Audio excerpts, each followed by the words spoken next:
I'm borrowing money from my parents. Right. I know so many fighters that are living in the Jackson's MMA gym because they can't afford to have their own apartment. And they're UFC fighters. UFC fighters are finally exposed. Picture this exact scenario for a moment.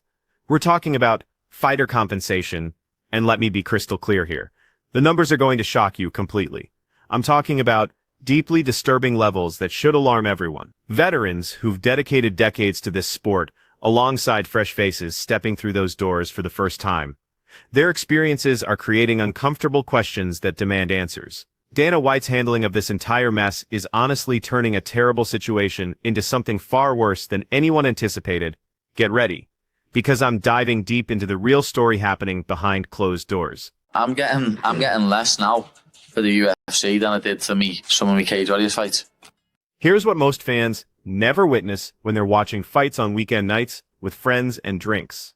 Imagine walking into an arena where lighting burns so intensely it could damage your vision permanently. The audience creates deafening noise that literally vibrates through concrete and bone. You'd naturally assume these professional athletes are living incredible lives, correct? We're imagining consistent seven-figure earnings every couple months, luxury vehicle collections filling massive garages, exclusive properties in gated communities, everything you'd expect from elite entertainers. Here's what the Ultimate Fighting Championship absolutely refuses to acknowledge publicly or discuss openly. That athlete you watched absorb tremendous punishment during early prelims that most viewers skip entirely, tonight he's probably heading home with less cash than your monthly salary from standard office work, handling emails, and virtual meetings. This isn't hyperbole or exaggeration for dramatic effect. This represents the harsh truth of their situation. When athletes need secondary employment while actively competing professionally, there's clearly systemic failure occurring. These agreements are intentionally structured to trap competitors within exploitative frameworks for maximum legal duration. Athletes remain locked into exclusive multi-year commitments that eliminate external opportunities throughout the industry. They're labeled independent contractors instead of employees, meaning zero benefits whatsoever. These contracts contain specific language limiting earning capacity while controlling all secondary rights to their personal brand and commercial value. These aren't typical employment arrangements you'd find in conventional business sectors. These represent financial prisons carefully constructed to dominate every aspect of an athlete's income potential from multiple directions. Upon signing these documents, fighters typically commit to 4 through 8 contests spanning several years of peak athletic performance. They cannot legally compete elsewhere during this entire period, including grappling competitions or striking. Independent sponsorship negotiations become impossible with companies eager to provide support. Here's what really bothers me about this system. Championship victories at the absolute pinnacle automatically extend contracts without renegotiation, binding title holders to the organization for additional years without opportunity to discuss improved terms reflecting their proven market value. This contractual framework explains why Francis Ngannou, widely regarded as one of history's most devastating knockout specialists, ultimately departed the organization despite holding championship gold. The former heavyweight king generated millions through boxing matches afterward because he finally possessed leverage to negotiate actual market worth with promoters willing to compensate him appropriately. Most competitors lack this realistic option available to them. Most remain trapped without alternatives, no negotiating power whatsoever. The statistics reveal an incredibly disturbing picture of how trapped they truly are within this framework. Median yearly earnings for organization fighters hover around $51,000, with 43% of all athletes earning below $45,000 annually when averaged completely. Consider that number carefully and allow it to fully register in your mind. Nearly half of all competitors, individuals appearing on television within the sport's most prestigious platform, earn less than $45,000 yearly before deducting training, medical costs, and nutritional requirements. These represent elite performers training 6 days weekly without rest, risking permanent neurological damage and serious injuries every single time they enter competition. They're earning less than typical American household income. Meanwhile, Dana White gambles $30 million in Las Vegas casinos like meaningless pocket change. Organization President Dana White's personal fortune and gambling expenditures have become legitimate sources of criticism, with observers rightfully emphasizing the shocking disparity between his extravagant lifestyle and genuine financial hardships of entry-level competitors who struggle paying basic rent. Here's where circumstances become more disturbing than imaginable. When athletes face this level of financial desperation, when elite performers can barely afford housing despite competing at sport's highest level with millions watching, predators begin circling overhead seeking opportunities to exploit that vulnerability. All of a sudden, someone is betting a tremendous amount of money on him to lose in the first round, and the guy he's fighting has never stopped a single opponent in his entire UFC career. Desperate individuals become particularly susceptible to proposals appearing too good to be true, initially. Within this organization's world, where competitors struggle daily maintaining basic necessities despite risking their physical well-being repeatedly, those proposals have begun arriving from extremely dark and genuinely threatening sources that should worry everyone involved. Let me describe something that occurred during late 2024 that sent massive shockwaves throughout the global mixed martial arts community, raising serious questions about everything. Fighter Isaac Dulgarian entered competition for what seemed like a completely standard undercard match that would be forgotten within days. Something felt seriously wrong from the opening moments, and experienced observers recognized it immediately. This individual was known throughout the community for possessing incredible grappling abilities with seemingly supernatural ground control skills. Someone capable of dominating opponents through mat work with otherworldly talent that most competitors spend entire careers attempting to develop unsuccessfully. Yet somehow, inexplicably, he failed executing a takedown from absolutely perfect positioning, where completion should be guaranteed. Even more suspicious, when positioned with his opponent's back exposed in dominant control, he appeared to forget basic choke defense, which represents fundamental day-one training in any Brazilian jiu-jitsu academy. The contest ended during round 1 via rear naked choke under extremely suspicious circumstances, showing virtually no legitimate defensive effort, and immediately alarm bells started sounding throughout sports betting markets and organizational headquarters. Our first action upon witnessing these betting patterns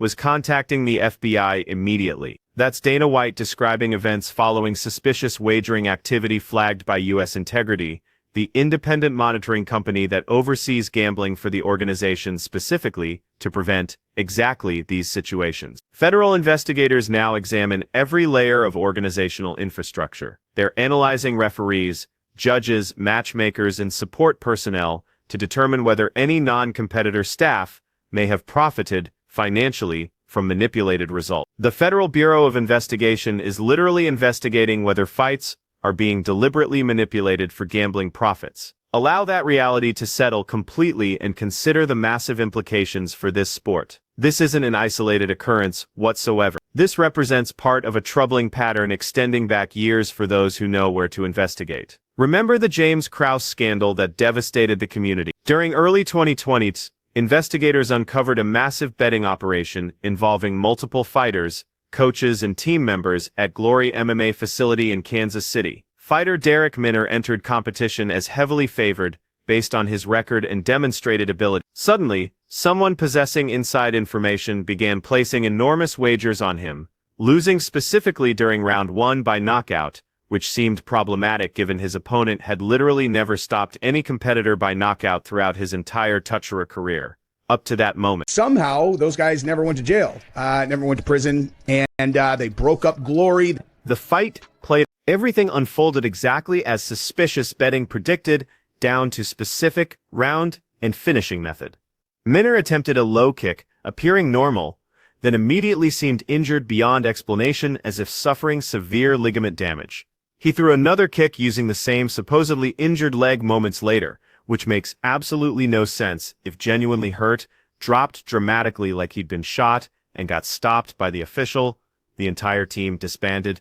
Following investigation, conclusion. People received permanent bans from the organization and from cornering athletes, but here's what should genuinely concern every fan deeply. Nobody involved faced criminal prosecution whatsoever. No charges were filed, no prison sentences served. If either fighter wins by submission in the first 3 minutes of round 1, 25-1. Can anybody do the math on that if you bet $100,000 on that? $2.5 million. According to multiple reliable reports from investigative journalists, similar suspicious activity might be occurring again throughout the organization. When fighters earn just $12,000 to appear and potentially walk away with less than $5,000 after all expenses and deductions, six-figure offers from gambling syndicates to lose deliberately become very attractive indeed. Perhaps even necessary for survival. I'm also pay fighters more, you know? And I know Dana's running a business and he's a great businessman. That's Jorge. Let's examine the mathematics of temptation here, so you completely understand what we're confronting. 2.5 million from coordinated betting represents what someone with advanced knowledge can win, knowing exactly how competition will conclude beforehand. What do they need making this successful? Just one desperate fighter accepting a fraction of that profit, maybe 50,000 or 100,000 in exchange for losing convincingly through specific methods. Reduced compensation correlates directly with suspicions of manipulated results, as demonstrated by recent cases coming to light. The organization has accidentally created perfect conditions for corruption to flourish and expand. They've systematically suppressed athlete wages to absolute minimum levels possible, eliminated meaningful competition offering better compensation elsewhere, and constructed systems where performers have zero safety nets during injuries or losing streaks. When fighters speak publicly about these issues through interviews or social media, they face immediate shutdown and sometimes professional punishment. Just observe Jorge Masvidal, one of history's biggest stars and legitimate pay-per-view attraction, carefully moderating his criticism of fighter compensation with compliments to Dana White. Everyone within the industry understands exactly what happens to competitors who challenge authority too aggressively or too publicly. You shouldn't be in the top 10 having to fucking work at Walmart or something.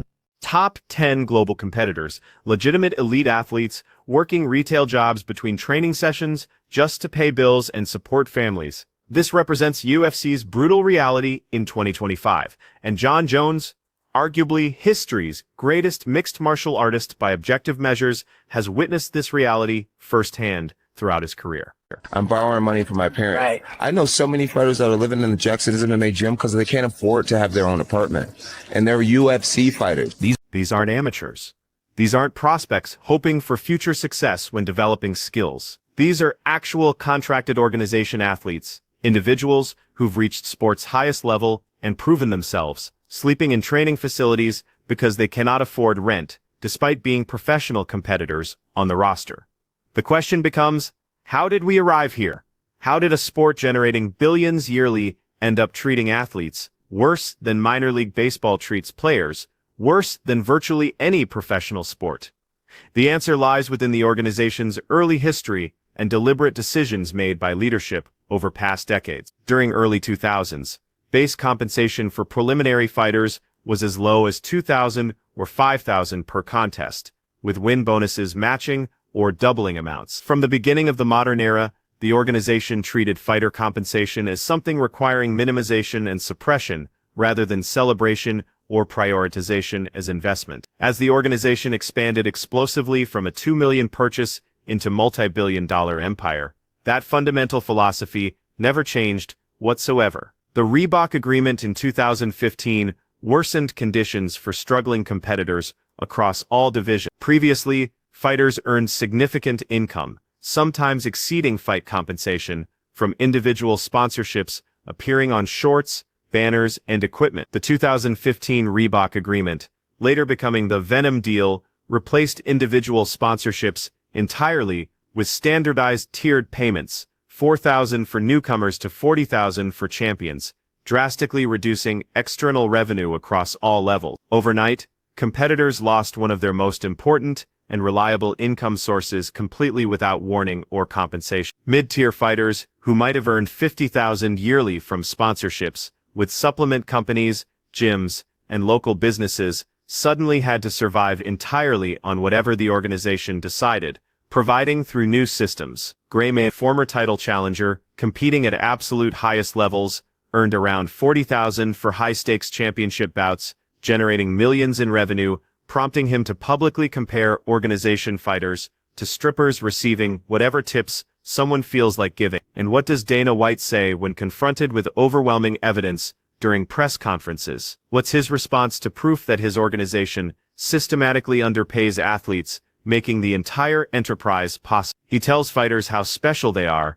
how unique and irreplaceable, how privileged they should feel. Empty praise and compliments instead of fair compensation and actual payment. That's been the organization's strategy for 2 decades. But momentum might finally be shifting at last. You heard correctly, and let me repeat so it truly registers. Fighters are literally taking substantial pay reductions, just joining the organization. We're discussing the planet's biggest promotion, the supposed sport pinnacle, and professional athletes actually earn significantly less than they did competing in smaller regional events, just for the privilege of competing under this banner, and claiming they reached the major. Entry-level competitors, those just entering the organization, typically earn $12,000 base, just appearing plus $12,000 if actually winning contests. Here's what nobody discusses. They're often netting far less after all expenses, taxes, and team deductions conclude. Sometimes they're departing with as little as $5,000 to $10,000 per bout when everything's finalized. Allow that information to truly sink in and marinate completely. Consider what this actually means practically. These are professional athletes competing at mixed martial arts, absolute highest global level, facing opponents who could literally end careers with single strikes, and they're departing with pocket change after everyone takes their portion. Managers immediately take 10 through 20% directly off the top before fighters see money. Coaches take another 10 through 15% for services and expertise. When tax authorities come collecting their substantial portion, because revenue services don't care about training camps alone, just preparation phases before entering competition, can cost anywhere from $20,000 to $50,000 per fight just preparing properly, with quality sparring partners, nutrition, and facility. When you actually calculate mathematics, that $24,000 payday for appearing and winning, which sounds reasonable initially, evaporates faster than lightning-quick strikes during championship bout, opening round. But surely, you might think right now, the organization treats athletes well overall through other methods. Right? We're discussing a company currently valued over $12 billion at this point. Dana White personally holds somewhere beyond $500 million by most conservative estimates, available online. These fighters are described as different, special, unique, irreplaceable organizational assets. But when time comes actually paying them appropriately, let me introduce you to documentation the organization never wanted becoming public knowledge. Cast your mind back to 2012 when Lorenzo Fertitta, running the entire operation as primary owner and decision-maker, appeared on ESPN, making remarkably bold claims to viewing audiences at home. He stated confidently that the organization's revenue sharing to fighters wasn't far from what other major sports leagues pay as total revenue percentages generated. Sounds reasonable initially when first hearing it, right? The NBA provides players around 50% of revenue generated through ticket sales, merchandise, and broadcasting rights. The NFL sits at approximately 48% by most calculations and analysis. Here's where things become genuinely interesting and quite revealing about what's really happening behind closed doors. That public statement caused such immediate and fierce backlash from fighters, journalists, and analysts that Fertitta actually commissioned comprehensive independent study the following year to settle debate permanently. He paid respected consulting firm called Mercer somewhere between $45,000 and $50,000 to thoroughly analyze exactly how fighter compensation compared against other professional sports organizations across multiple metrics. Study results were absolutely damning beyond what anyone could reasonably expect or predict. Research found that fighters received just 18.6% of total revenue, falling far below MLS at 76%, boxing at 62.5%, or team leagues like NBA at 50% and NFL at 48%. Read that shocking figure again and allow it truly registering in your brain. 18.6%, while soccer players in Major League Soccer take home 76% of revenue they help generate through performances, these fighters scrape by on less than 1/5 of what they bring through blood, sweat, and genuine sacrifice. Boxers competing in individual sports just like mixed martial arts receive more than 3 times the revenue share that these athletes receive for similar work and similar health risks. What did organizational leadership do with this damning information once they possessed it? Did they announce sweeping reforms making things right?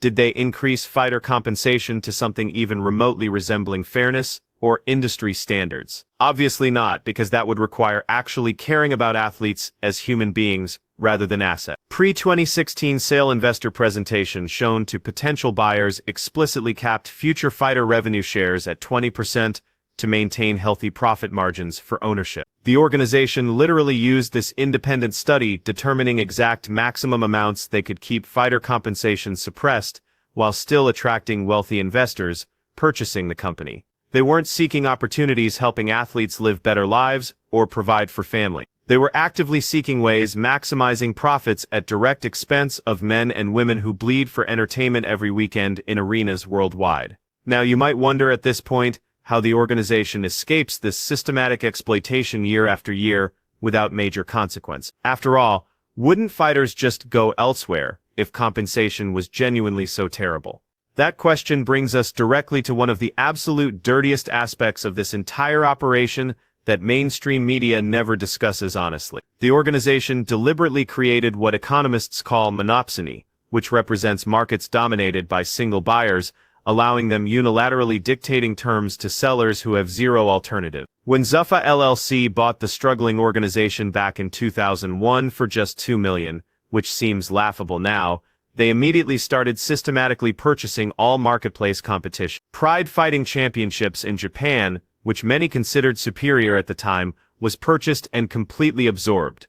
Strikeforce, which was building genuine momentum and star power, was swallowed whole with all talent contracts. World Extreme Cage Fighting, which had incredible lighter-weight competitors, was eliminated entirely as independent entity. Every single rival organization that could have provided fighters alternative employment and negotiating leverage got methodically consumed by this machine over approximately 1 decade span. When you're the only significant game in town, when you've eliminated all meaningful competition, you can pay whatever you want, because fighters have nowhere else going. Fighters have exactly 2 realistic choices before them. Accept organizational terms regardless of how unfair or exploitative they might be, or don't fight professionally at all, and abandon dreams entirely. After years of exploitation and silence, something remarkable finally occurred in $375 million antitrust settlement was reached, covering approximately 200 fighters with payments ranging from $5,000 minimum to over $1 million for 35 athletes, most severely affected. $375 million total. That's what the organization paid after decade-long legal battle over their athlete treatment and business practices. The lawsuit, known as La vs. Zuffa, argued that the organization had illegally suppressed wages through monopolistic practices for years. After reviewing all evidence, courts agreed with fighters completely. Average payout per claimant was approximately $220,000, finally providing some financial relief to competitors who had been systematically underpaid for years without recourse or option. For some fighters it was genuinely life-changing money, transforming circumstances overnight and paying off debts. For others, it was validation that what they experienced and complained about wasn't just bad luck or poor negotiating skills on their part. It was confirmation that this was system deliberately designed from ground up, exploiting them systematically. Rampage Jackson publicly celebrated the settlement as early Christmas present for fighters who had been waiting years. Here's what people need understanding clearly about legal settlement. They're not guilt admissions from defendants. They're not promises changing practices going forward. They're just business costs for companies as wealthy as TKO Group Holdings. Numbers show that very little has actually changed in day-to-day reality for fighters. By 2025, averages range from $152,000 to $228,000 annually, which sounds decent, but medians of $51,370 to $91,250 reveal massive skewness, with few top earners pulling averages up. 43% still earn below $45,000 pre-deduction. Same structural problems persist year after year without meaningful reform. Entry-level fighters still make exactly $12,000 to show up. Revenue sharing still hovers around 15 to 20% total. Monopsony power allowing the organization dictating terms hasn't been broken meaningfully. In fact, the organization just signed massive new television deal that should have been absolute game changer for fighter compensation across all divisions. New $7.7 billion television deal with Paramount and CBS was announced, doubling annual revenue to approximately $1.1 billion. $7.7 billion over contract life. It's astronomical money flowing into organizational coffers every single year for foreseeable future. What did Dana White promise fighters would see from this massive windfall of new revenue. White vaguely assured that benefits would trickle down to fighters, saying, "I can't sit here right now and tell you it's double, it's 1.5. But yeah, fighter pay is going to be good. Trickle-down economics for professional athletes. It's literally the best and most concrete promise the organization is willing offering people who built their empire through sacrifice." Meanwhile, Jake Paul of all people has emerged as one of the loudest and most persistent advocates for fighter pay reform throughout the entire sport. Jake Paul has consistently and publicly pushed for reforms like raising minimum fighter compensation from $12,000 to $50,000 per fight, providing 50% revenue sharing similar to other major sports, and offering long-term healthcare coverage for fighters. Say what you want about Jake Paul as boxer or public personality or someone seeking attention, but his demands aren't unreasonable by any stretch of imagination. $50,000 minimum per fight for athletes competing at their sport's highest level, that should be absolute baseline, not stretch goals seeming impossible. Paul has publicly promised to stop discussing fighter pay if White raises minimum compensation to $50,000. But Dana White isn't interested in compromise whatsoever. He's never been interested in sharing more than absolute minimum necessary. White has stated, "This is mine, and this is the way we're doing it. This is mine." 4 simple words summarizing everything wrong with fighter compensation today. The organization isn't partnership between athletes and management working together. It's Dana White's personal kingdom, and fighters are just labor keeping the machine running smoothly and profitably. Real tragedy is that fighters themselves have struggled repeatedly organizing and fighting back effectively against these conditions. Union efforts have failed time and again. Fighters like Sean Strickland publicly call pay garbage, advocating for raises, while others highlight that similar issues exist in other promotions too. Multiple attempts at forming legitimate fighters' unions have collapsed over years without achieving anything meaningful or lasting. Professional Fighters Association launched in 2016 with big promises and went absolutely nowhere after initial excitement. Project Spearhead collected union cards in 2018, but faced National Labor Relations Board hurdles and legal challenges, proving insurmountable. Fighters are classified as independent contractors rather than employees, which limits legal protections and makes unionization extremely difficult under current labor law. The organization has made crystal clear what happens to fighters pushing too hard for collective action. Leslie Smith was allegedly released in 2018 after pushing for collective bargaining rights. The message to fighters is unmistakable. Fall in line and accept what you're given, or find yourself without employment in the only organization that matters. Here's what gives me genuine hope for the future. The conversation is changing rapidly. Antitrust settlement has put spotlight on organizational practices they can't easily escape or ignore. Jake Paul's advocacy, however, self-serving it might appear to some people, has kept fighter compensation in public consciousness consistently. Social media has given athletes platforms to share struggles directly with fans who actually care. Recent polls show overwhelming public sentiment, questioning whether organizational pay crosses lines into exploitation. People are starting understanding that organizational success comes at tremendous human cost. That highlights they watch on YouTube and share with friends are produced by athletes who often cannot afford basic health care for themselves or families. That spectacular knockouts they cheer for are delivered by men and women who might go home to empty refrigerators and unpaid bills. That's Jon Jones talking about being willing to sacrifice years of prime career just to bring attention to fighter pay issues. One of history's greatest competitors in combat sports, walking away from everything just to help next generation athletes coming up behind him. That's what he believes his legacy should ultimately be. Not highlight reel knockouts going viral, not championship defenses, filling arenas, but standing up for fighters who don't have platforms or leverage to stand up for themselves. The organization is at crossroads that will define this sport for generations. They've built incredible entertainment product, generating billions and captivating audiences worldwide every weekend. But they've done it by systematically exploiting the very athletes who make it all possible. The question now is whether fans, media, and lawmakers will continue letting them get away with it indefinitely. Because at the end of the day, this isn't really about Dana White's gambling losses or Jake Paul's social media feuds. It's about fighters who just won bouts and still cannot make rent this month. It's about veterans with brain damage who never received health insurance coverage. It's about young prospects sleeping in gyms because following their dreams meant choosing between training and housing. These are real people making real sacrifices every single day, and they deserve better than 18% of revenue they generate through their blood and sacrifice. They deserve better than trickle-down promises from billionaires. They deserve fair wages for fair work, plain and simple. The only question left is, will anyone in power ever actually listen? Click on one of the cards on your screen to see more videos like this.